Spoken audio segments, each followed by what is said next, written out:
so we're recording. We do these to enhance your knowledge. You shouldn't take them as the only training if you need to know this completely in detail, but we do suggest that you take them if you're trying to get an overview or a refresher on them. It takes about 15 minutes. I'm not sure actually how long this one is. It might not take as long, but they average around 15 minutes, including 10 minutes for questions and answers. So today we're going to look at password control, user administration, about user access and passwords, what modules and functionality restrictions there are, and the best way of using things in regards to group security. Group security is a way for you to control access by types of users. So it's easier to maintain the access that way, and also when asking who has access to certain parts to it. So the first thing we're going to look at is password controls. You may or may not use them. It has been in the system since, I think, around the version 12. How you would double check is you would go into System Administration, System Setup, System Parameters, and in there, there's a section called Password Controls from the menu. This is not required by our sister. You have to enable it for yourself. Users can be set to bypass the controls, and you can change the frequency of how often passwords can change, how they're notified, lockouts, and password requirements. So basically, once you're in there, so if you turn it on, you can say how many days before the password expires, how many days to tell you to warn you whether the password is expiring, how many times can a person try their passwords without being locked out, and then after you've lock somebody out, after they've failed whatever, when does the login thing, so it could say like 1 minute after the lockout attempt. So passwords can have whatever the length of password you want. So if you say it must be 6 and has to have a special character or a number, and then the number of passwords retained is like if you don't want somebody to use the same one after another, you can say I only want to retain one, so I could say I'm putting in my password's ABC123, and the next time I could go ABC124, but the next time I could go back to the ABC123.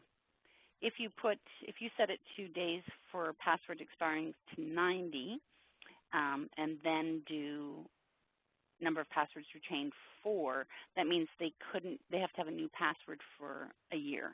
They couldn't go back to the original password until after a year passed.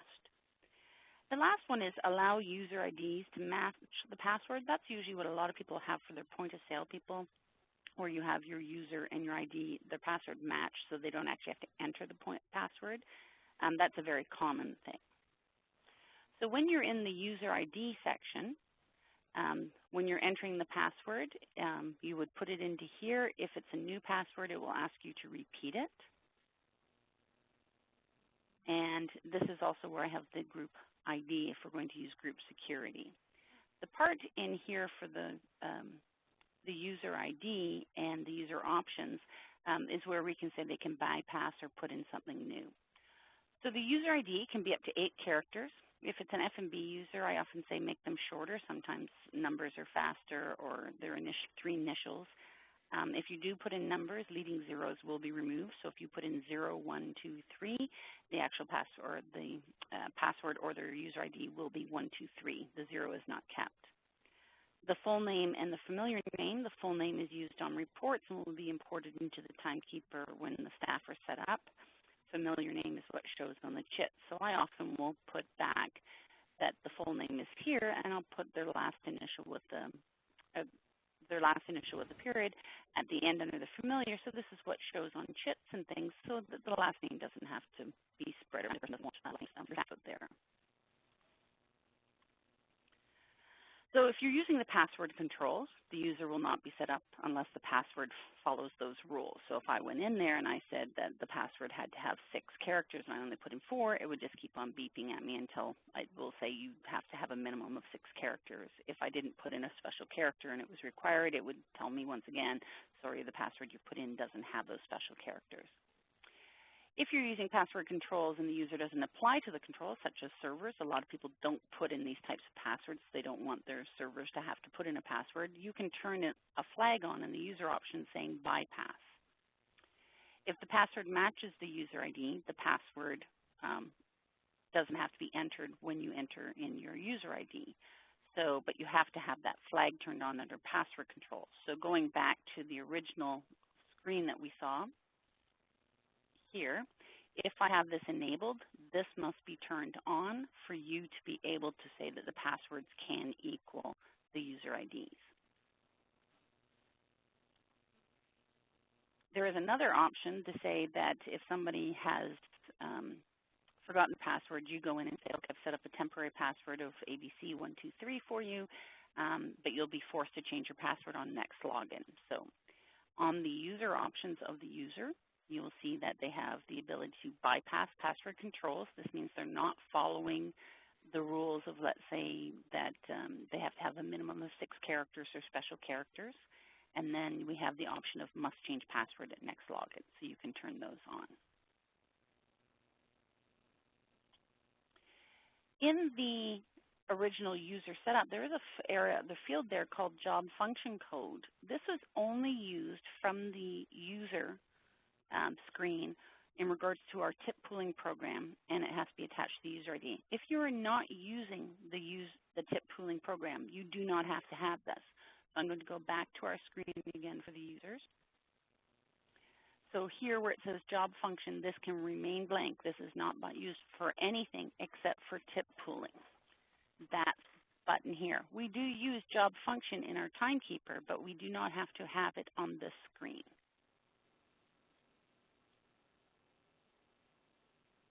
In timekeeper, we use job function codes in correlation with the departments to create logins for the timekeeping program.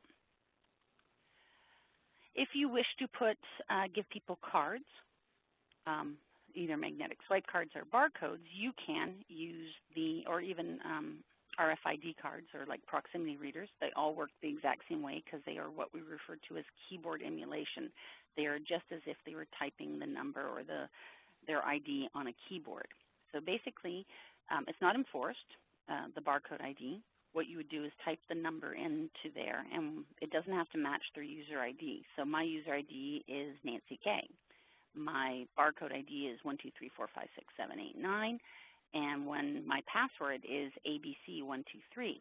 When I use the card to log in, it actually is logging in my user ID and my password at the same time. So if I don't have my card, I must enter my user ID and my password. If I am a manager, though, and I am doing a point-of-sale override, as with a manager or supervisor override, my card only works as my user ID. I still must enter my password. So you cannot hand over the card to somebody and say, oh, yeah, go ahead and void that. You can't do that. The password has to be entered in there. We do have the ability to use fingerprint scanning. We have started using a program called the Grail Biometrics SDK software, which is just a long name. Basically, we don't write fingerprint software. What we're doing is we're using the fingerprint software with Jonas to do it. So what happens is we store fingerprints in the system, and they can be used as user IDs and or passwords. So basically, what would happen is if I used my fingerprint, the option that you can set up is when I scan my fingerprint, it will either ask me what my user ID is or ask me to scan my fingerprint. If it asks me for my user ID, I put that in there, and then I scan my fingerprint, and what that does is it would confirm who I say I am. If I don't get asked for my user ID and I scan my fingerprint, it actually searches for who I am and confirms it. So it is a user ID and password, or it's just a password. We decide how to use the fingerprints with the workstations, so you can say which workstations can do this, and you can also restrict it to certain workstations to certain users. So this is the user one for the fingerprints, so you can scan up to 10 scans, so all the fingers and thumbs on each hand, and scan those in there. And then you can say at each workstation whether or not, what are they doing. So this is a password only. That means the person has to put in their user ID, but then they'd scan their finger for a password. You can use the fingerprint scan for manager override, which means if somebody wants to void something, the only way that you can do it at this machine is through a fingerprint, so nobody could actually type in their password. There's a thing called a threshold. I'll just explain that really quickly. It is the number of points that that is equals a fingerprint. So some scans, some biometric things we have, like for our hand punch, which is a timekeeper thing, it actually takes a picture of your hand, and all it's doing is matching to a picture. Fingerprint scans count the number of matches within the threshold of the fingerprint. So it's not looking at a picture, it's looking at all the different parts of your fingerprint. So your threshold, the lower your threshold, the more matches you could accidentally get. So the higher the threshold is, the more exact it has to be. We set up in the user IDs a quick link to payroll and timekeeper. If you are using both payroll and timekeeper, you set up your user ID first, then you set up your payroll employee, then you set up your timekeeper staff. So just really quickly, I am going to open up my Jonas so I can show that to you, because it doesn't make sense going back on the screens back to the user ID. So I'm going in here, and I'm going down to user administration, to user management, and I'm just bringing up a user. So in here, I have access to payroll employee records and timekeeper staff. So when I'm setting up a user, I'd set it up here. Then I go to payroll employee records, and I could set up a payroll here if I had one. I don't know if I actually have one. We'll just say that's who I am. And I set up that. And then when that's fine, I can go to my timekeeper, and if my timekeeper is connected to my payroll, it will know exactly who I am. So I have to do user ID, payroll, then timekeeper. If you don't have payroll, it's user ID, then timekeeper. You can set up, if people are allowed to set up other people in here, you could have a user be able to set up other options. So if you're not using payroll, this wouldn't happen, because usually the payroll staff would set up users. But if you're just using timekeeper, they could be allowed to set up types of users and only be able to attach certain types of group security to people. So all they would be able to do is attach servers or something like that to the users. So if I go back out of here and I bring up somebody who maybe has full access here, I could say that this person has access to be able to attach food and beverage servers or time clock only people. So it allows me to give access to other people that are not waiting on me on, let's say, our Saturday or Sunday to set up a person.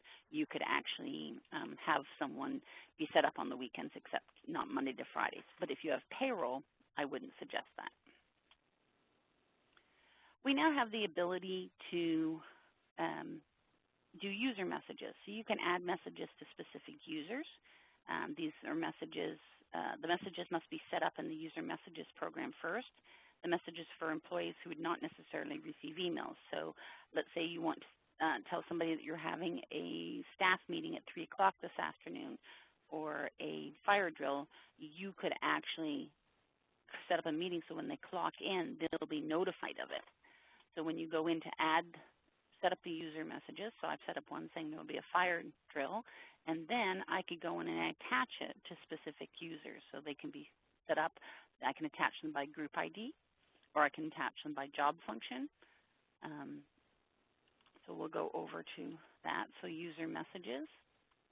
So if I go in here, and I'll find my, for the grounds department, they're going to start early tomorrow. I could say, please attach to, and I could maybe have, I don't have one, so let's try group ID. Let's just pick my timekeeper only.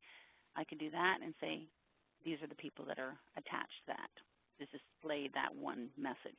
So it's a quick way to do it. Obviously, I can make the message only apply from one date to another date. I can make it inactive, and I can also say, when do I display it? Every time they log in or once a day. So for food and beverage staff users, you probably only want it once a day because they would be in and out of the system, but you might want it for every login if it's only applying to a group that only really clocks in and out, but you can still make it once a day as well. So I've been referring to group security throughout this at this time. Basically, with group security, it's a way for us to control access and kind of look to see how people are set up. I'm going to go into the Jonas for a moment. So when we first started being with Jonas, we'd always tell people to set up templates, and it worked about approximately the same thing. You would set up a template of types of users, and then you would copy that, but didn't copy everything over. And then when you had to make a change, let's say you decided that everybody in food and beverage could now void chits, you'd still have to go through everyone. So what we came up with many years ago was this thing called group security. So this is a user. I'm going to first go to somebody who doesn't have group security. As you can see, I have names, functions, and all of these different menus in here. So when I'm looking at the group security, it looks exactly like that, except for it's not answering the names or asking for the names. So I'm going to go into a food and beverage user. So in here, I have access. I have the menu design where I can say what do they have access to, what are they allowed to do in here. So I've got different options that they're allowed to look at. Then I would have my user options where I've said they're bypassing the password controls. I have the POS access, the different options that they have. And what this does for me is, for example, let's say now I want everybody who is a food and beverage user, I now want them to be able to do a server's tip report. If I turn that on and press OK, it updated everyone who actually had food and beverage user as a function, or a group, as a group security. The other things I do when I'm suggesting that people are setting up user for the users are that we would set up certain types of groups. I usually say set up a group called to be deleted or terminated, one called timekeeper only. So the to be deleted has the option turned on to say deactivate this user. So when someone leaves, I immediately make them a terminated or to be deleted, and it stops anybody from using their login. The timekeeper only, these people have no access to anything on the menu. They're only there to log in for the time clock. And then you can start with your other types of groups. So I have food and beverage users, food and beverage managers, banquet users, executive dashboards only, people with full access. You know, you could have 20 different types of groups. So when you're setting up the group security, try and start with, I would start with the least amount of access and kind of work my way up from that. So I start with a to be deleted that has no access, and I say that they are a deactivated user. Then I go to my timekeeper only if I'm using timekeeper, and they have no access to any of the menus, but they are not deactivated. The user options that you have, you can still put email addresses, phone numbers, change password at next login, and other module-specific options for those types of groups. So as I said, for the food and beverage manager, I can still go in there and they can have their own types of point-of-sale access. I could go into the user options and say all managers must change their password the first time they log in, because that will, and I know that they've changed it, not the one that I've just given them. You can still put user email addresses in here. They must change password on here. Obviously, if they have if they're a supervisor for timekeeper, they should be doing a timekeeper supervisor. So as I said, I usually start with the most restricted, and then I kind of work my way up. I use the save as function to copy and edit so that I don't have to unflag everything every time I'm setting something up. So when I'm setting up a new group, so I want one that is a golf manager. So let's just say I hit save as. I say golf manager.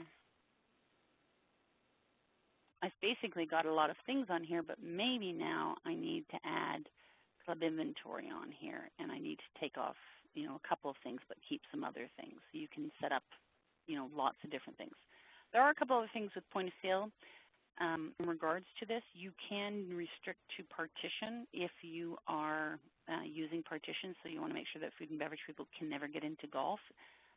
This is often asked for if the golf or the inventory is owned by the pro, and they're a little bit more, don't want people in there, so you could say restrict to partition. It's not used a lot, but it has been used by mostly when you have a third-party pro owning the inventory. So you get a bunch of group security. You've got those all set up, and then you can start attaching to people. There are a couple of other things that you can be changing. If you have multiple companies, you can restrict access to specific companies for different users. So if you have two clubs on the same system, you could set up users for Club 1 and Club 2, and they have access to Company 1 and Company 2 only. You can restrict by department. This is only for entering of department, not for restriction of viewing. So this just would stop me from being able to ever post anything to, let's say, Department 80, Fitness and Courts. In club inventory, once again, if we have a pro who's third party, sometimes they don't want anybody to be able to get into the inventory, not just the point of sale. You can restrict that certain people can only look at the inventory module, inventory area. We do have a purchase order system within the club inventory that you can put in limits and an approval process if you'd like that. You can put in that can they delete SKUs, not be able to receive against certain things, can't delete snapshots. There's different options that we have under the inventory. Under the point of sale, these are more popular options that people want to use, quick login. So if it's the point of sale users, they automatically get taken to the point of sale, it automatically takes them to NewJet or OpenJet. If you turn on POS Supervisor, it turns on all edit and void functionality, but you can change that if you need. Server does not have float. That means that you're not going to be asked, are they starting with a certain amount of money that you gave them so that when they do their end of shift, it doesn't include that bank that they started with. Cannot use comp settlement, so this enforces manager overrides on discounts that have an override function. Cannot access markdowns. This, once again, enforces the manager overrides. Doesn't allow people to change pricing on anything. And then I discussed the restrict partition. So these are the different options I've said. Fast login, manager, or POS supervisor, does not have float. Can't void cash settlements. We have cannot do markdowns. Where's my markdown? There we go. Cannot access markdowns. So there's lots of different ones on here. You'll decide what you need from yours. Every club is slightly different in what they give their staff the ability to do, but we do have standards that if we were showing somebody this, they'd be the ones that I showed you on that other screen. Some options that I was bringing to people's attention that stop common user mistakes is can only edit own terminal setup, which means if you turn that on, they could not accidentally edit another terminal that they weren't at. Cannot edit selling date override. It would stop them from accidentally turning on a different date and selling under the wrong date. Can edit GL accounts and menus. From the accounting standpoint, sometimes you don't want people to be able to pick a GL or change a GL in the categories or under the settlement part, so you can say that they can't do that. And then cannot delete POS items. We've had people delete some and not realize that they're being used for something, so we turn those ones on.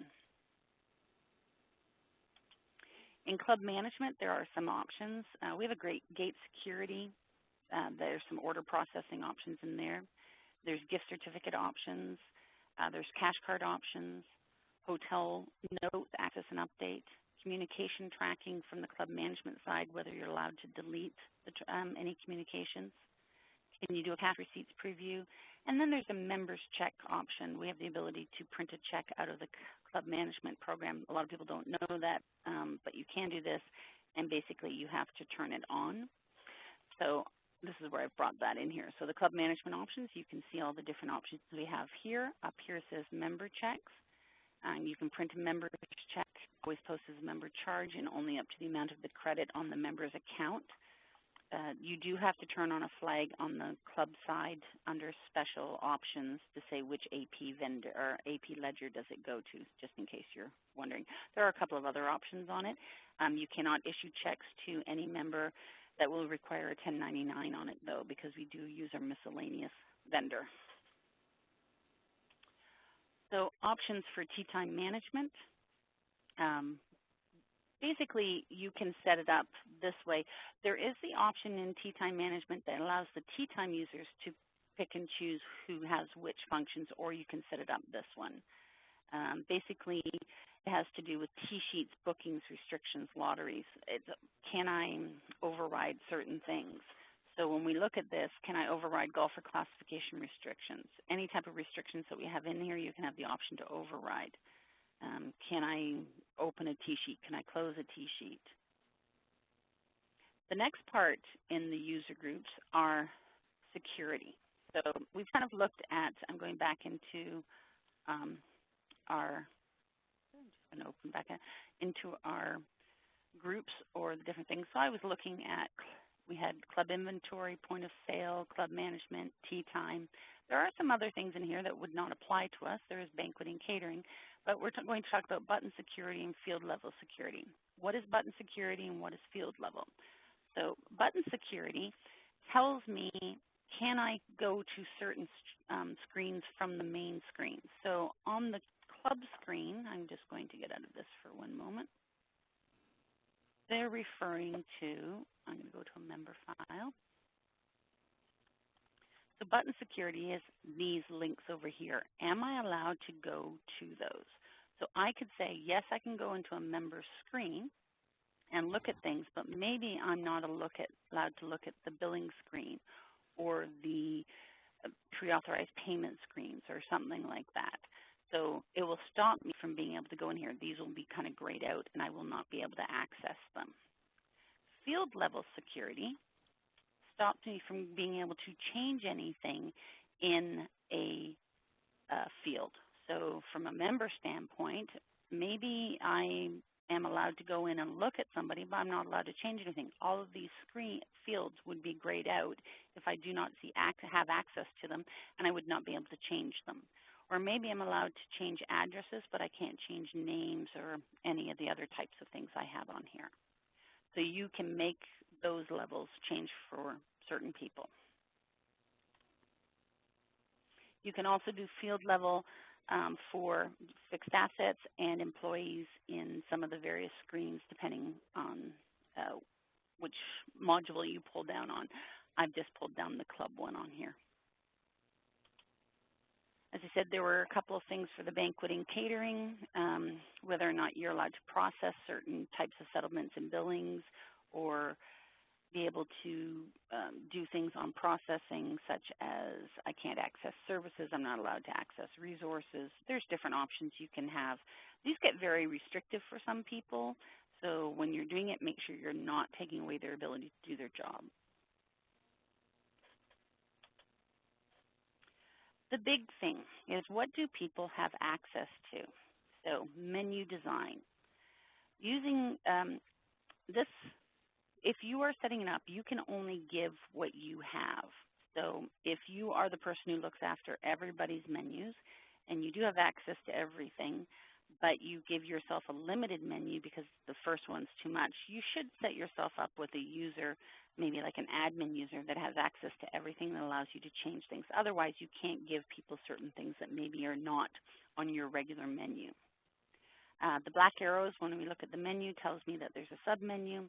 If you select an option that's not available on your screen, you will be taken back to the main screen. So I'm going to do this. I use the space bar and the arrow keys because sometimes hitting on the buttons, depending on how talented you are with a mouse. Let me grab this person here, so menu design. If there's a black arrow, that means that there's something else. But if you notice, it's not letting me go because it's grayed out. My user, my club management user, doesn't let me go into accounts receivable because I don't have it turned on. General ledger, though, I can. Even though I can see it on here, it's slightly different. The colors are slightly different. It means I don't have access to it. If I could click on something that I don't have, Let's try, oh, I pretty well have everything. This is going to be hard to do. I got to find something I don't have on my system. Basically what would happen is it will kick you out. And I have access to everything, so it's not going to let me do it. But if you click on it, on an item that you do not have in your system, even though we have a menu for it, it'll take you back to the main screen. If you had clicked on it off your menu, you will often get the message, this application or module is not available on your system. You don't have access to it, meaning you don't have it at all. So turning on the menus that way makes it easier for you. So once again, if you don't have it, it's kind of like whited out. If you don't have access to it, it's whited out. If you don't have it, you will just be kicked out to the system. So as I said, you should have an administrator that has access to everything without any edits. It's easier to use this one when adding things, and also after getting a product update, there might be some new things you wish to add to people.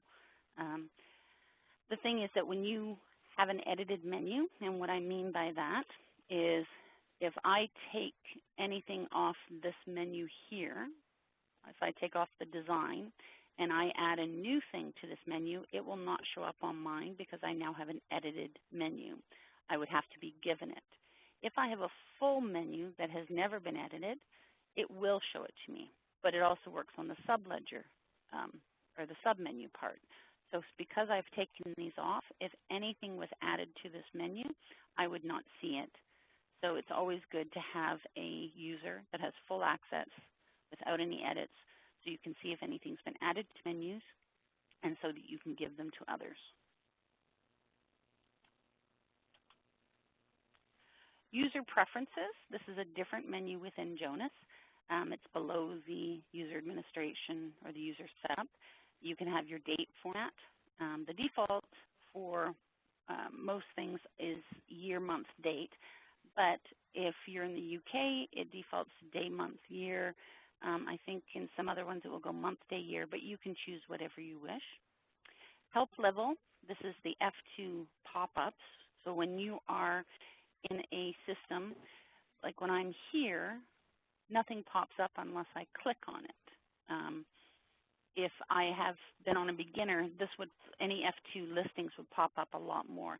It's fine at the beginning. It will soon become irritating, and you'll probably go to the either intermediate or expert to stop it from popping up on you. Communication tasks, do you wish to show them on login? This is the club management communication tracking, and we have a screen that kind of shows my tasks, the screen here. This could pop up when you first log in if you wish to have it, if you're using communication tracking to track things, to-do lists. Default company, basically none versus selected. If you have multiple companies in your system, you will probably want it to be on none, so you can pick any one. If it is on a selected one, it will only ever let you go to that one. So basically up here, if you saw that when I went in here, I had to pick my company. Now it defaulted to the top one I have up there, and I could have pressed enter on it. But if I didn't press enter, I could easily pick a different company. If you are on one, it will just keep you to that one. And then you'll have to know to go back to it and change it to multiple companies. Menu styles are how do you want to use Jonas. So basically, we have the classic, which is what I've been using. And then we have dashboard, which allows you to have multiple windows. So the difference between them is with the classic, very easy for me to move around with my mouse and with my keyboard to get to places. If I wish to have a dashboard mode, so I'm going to change mine to dashboard. Just so you're aware, dashboard is something we brought out in, I think it was 12.4. It's going to, when I log in now, it's going to tell me it needs to change my INI. So if you change to dashboard mode, just be prepared to see this message. And then when you go, oops, where'd my Jonas go there? Oops, come back. Sorry. There we go. When you go into it, it's just going to take you in, and it's, oh, sorry, I have to do it on an older version of my Jonas. I'm on 12.6 with that. One moment.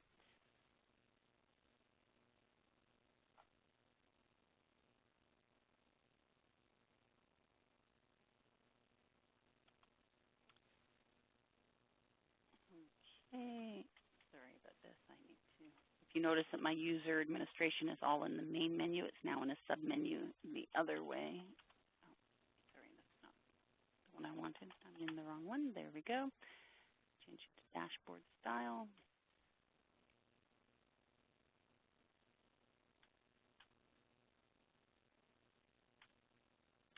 So this is dashboard. So dashboard does a couple of things. One allows me to have these lovely dashboards in the background, which are KPIs, key point indicators, or key performance indicators. They're just different graphs that are going on about the setup of my system or things that are happening with my system. Oops, sorry. And the other thing is that I'm now using a multi-window function. So when I'm in here and I'm looking, let's say, at my chart of accounts, and I open up this one, I can go into Club now and open up a member file and go into Accounts Payable and have a member or supplier inquiry going. I can have all of these going at the exact same time. So I could be looking at this supplier and at the same time looking at a member if I wish. They're all open. There are multiple Jonas's screens that are open. Just remember that when you're leaving it to make sure you've closed all your different windows.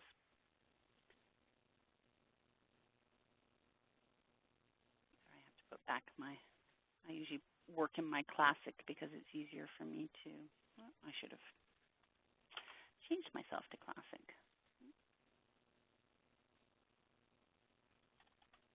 I'm just taking it out of dashboard and going back to Jonas Classic. The reason I use Jonas Classic is not for any other reason except for when I'm training or showing people things, I find that this can be distracting to people, and I'm really trying to concentrate on specific things. We do promote that people use the dashboard because of the multi-screens, all the different things that we have with it. We really want you to use the dashboard thing and use the key performance indicators. That'd be great. I'm just waiting for it to come back out. It's going to tell me that I'm changing back to my Classic, and basically it has to switch the INI, which is just an initialization file, and so I'm back to this one.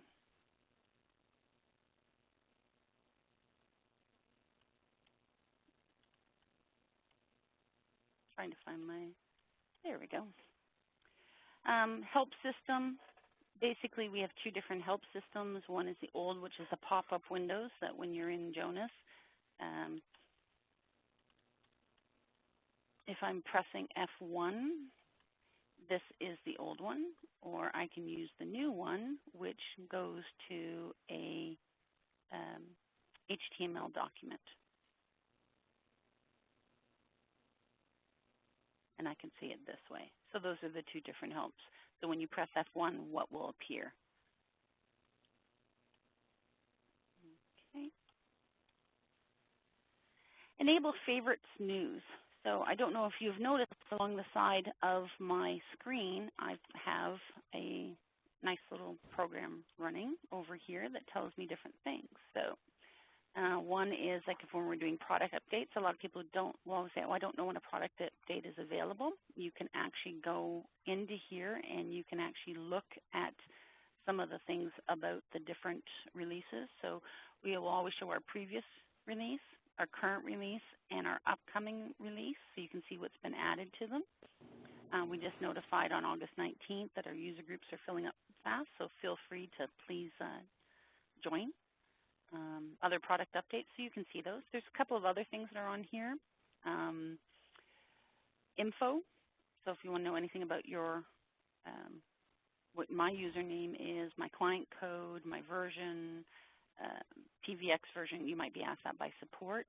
You can have favorites instead of just the 10 that went down the side. You can have unlimited there. Now I'm going to go back to my next version, my 12.6 version, just for a moment, just so that I can show you.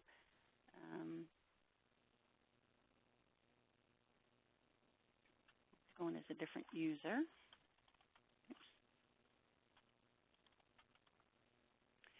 There's a search over here that allows me to search for anything. So if I say cash receipts or start that, it starts showing me them. It actually shows me the programs now, and if I click on it, it will actually open the program for me. So that's a new thing coming up in 12.6. I just thought I'd slip that in for you. Okay.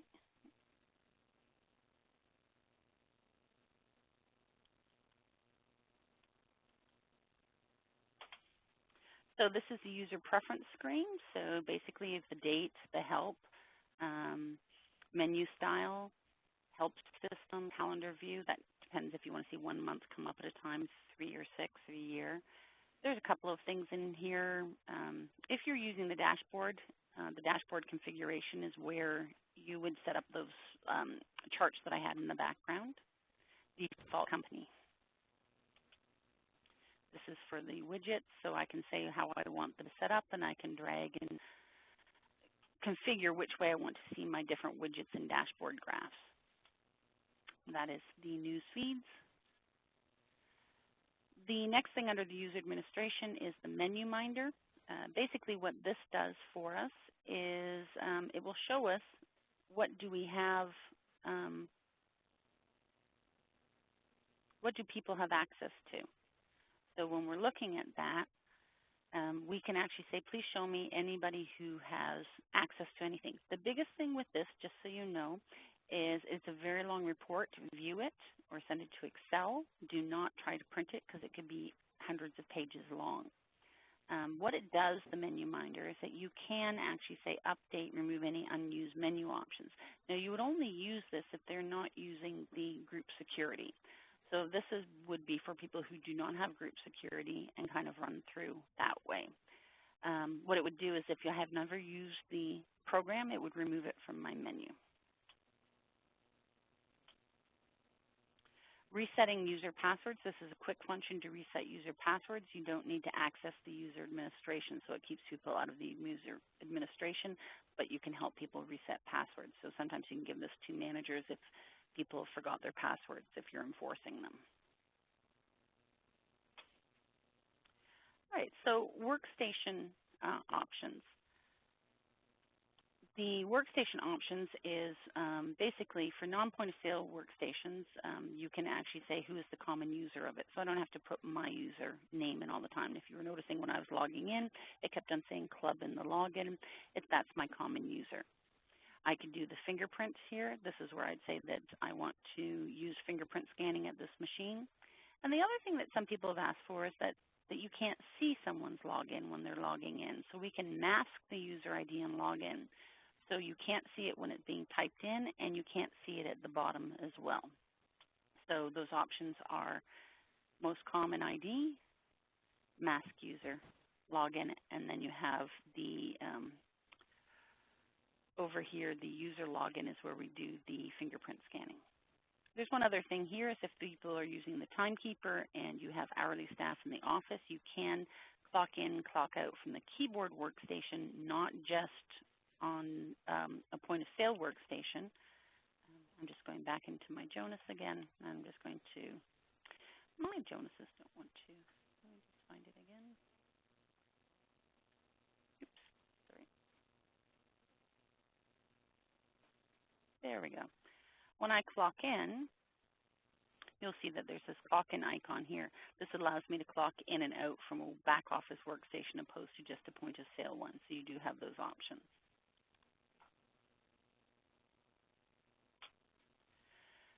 Now for the deletion of users. So basically people say, I'd like to clean up my users. Nobody's done anything in the last little while. So there's a couple of things you need to make sure of. Are you using payroll? If you are using payroll, make sure that your fiscal year end or your payroll year end process has been done and the audit has been completed. Make sure you've got all required reports archived, printed, or saved for government purposes. Please remember, Timekeeper is not the official documents that the, let's say, the different regulations look for payroll.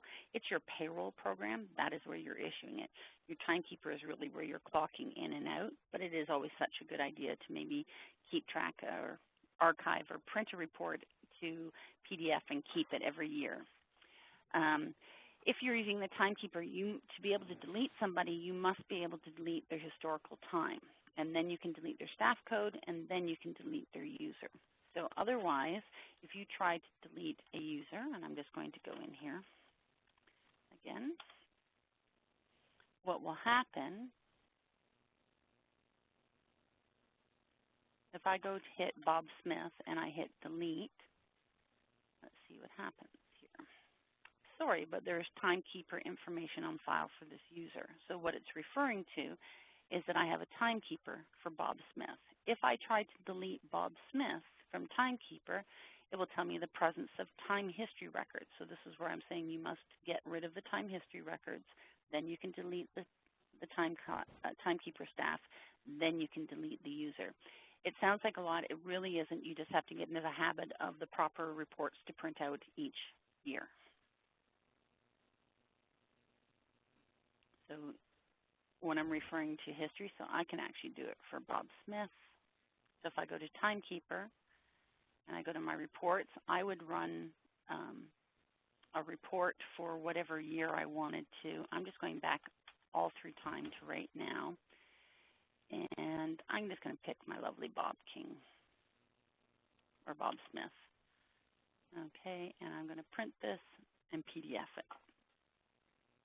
So I would have on record is I have the report, sorry, I have a report that I will keep forever on him. Now I can go to Files and say Transfer Time to History. If it's already transferred to history, I'm just going to go pick as of this year. I'm transferring those all to history, and then I can purge from history. So I'm going to say at the beginning of time to January 1st of this year. Oh, how about 2015, January 1st. But I'm only going to pick all staff, selected staff, Bob Smith again, and I'm purging his time. So I've purged his time. It doesn't exist anymore. I should be able to delete him now from a, I'm going to go back into administration to the user.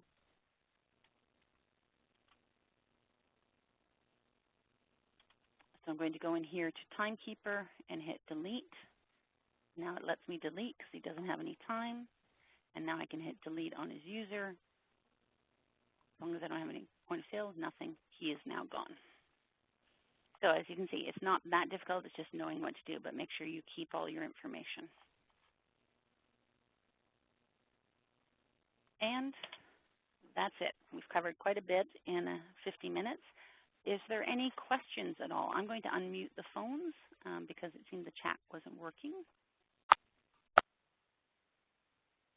Oh.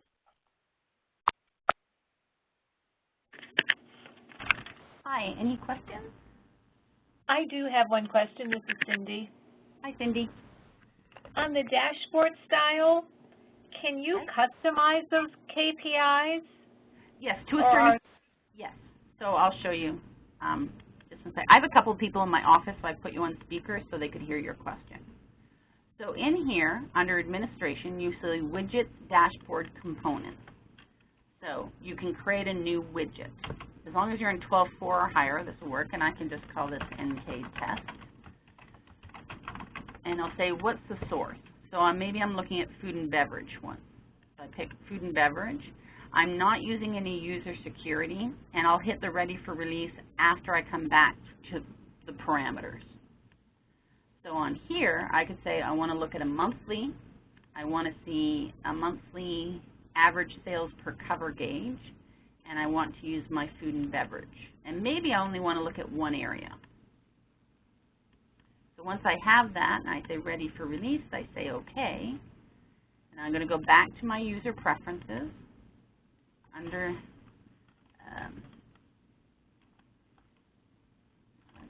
Club's the one that I turned it on for.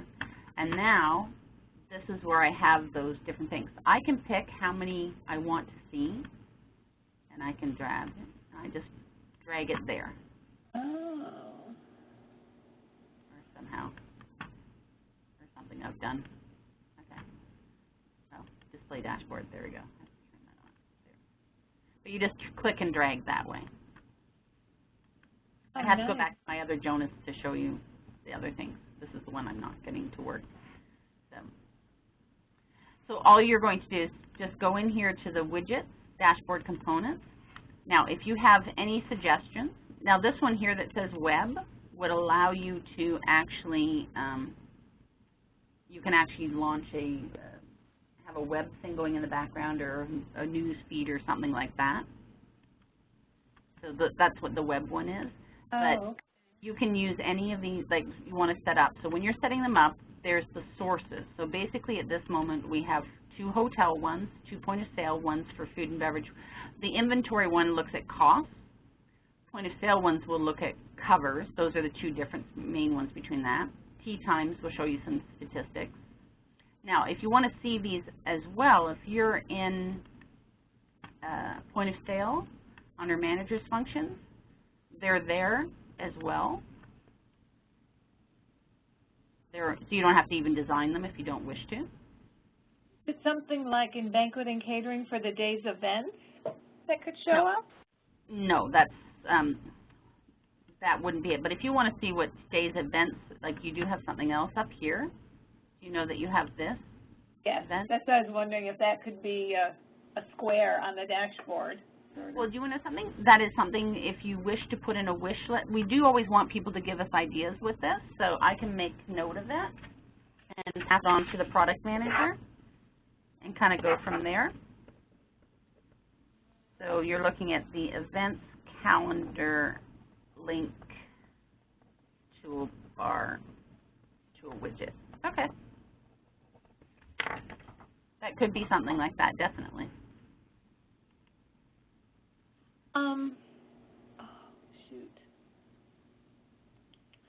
Also with the dashboard, you can open up multiple screens, you were saying. Yes. So right now what we do is use the classic, and we'll open up 2 or 3 Jonases because we need to be in, sort of like your example, AR, AP, yes, whatever time. It makes it much easier for you. And then you only use 1 license as opposed to 2. Well, you only use 1 license the other way unless you're, the only way that it uses 2 licenses is, all right, so if I open up another Jonas under my same icon, I will not be using another license. But what happens is if I open up a Jonas and then I use point of sale processing, I do another one for point of sale processing, I am using up point of sale licenses, but not full licenses. Okay. So if I have open up 10 times on my desktop Jonas and I'm only in general ledger, I'm only using 1 license. Okay. Well, that's good. If I'm using point of sale and I go into chip processing and I open that up 10 times, I'm using 10 point of sale licenses because it checks to see how many times that program's being used. Okay. Got it. But if you turn it onto the dashboard mode, you'll never have an issue as well. I'm going to give dashboard a try. This was very helpful. You think you know what you're doing and find out there's so much more. Oh, yes. Thank you. I appreciate you coming on today.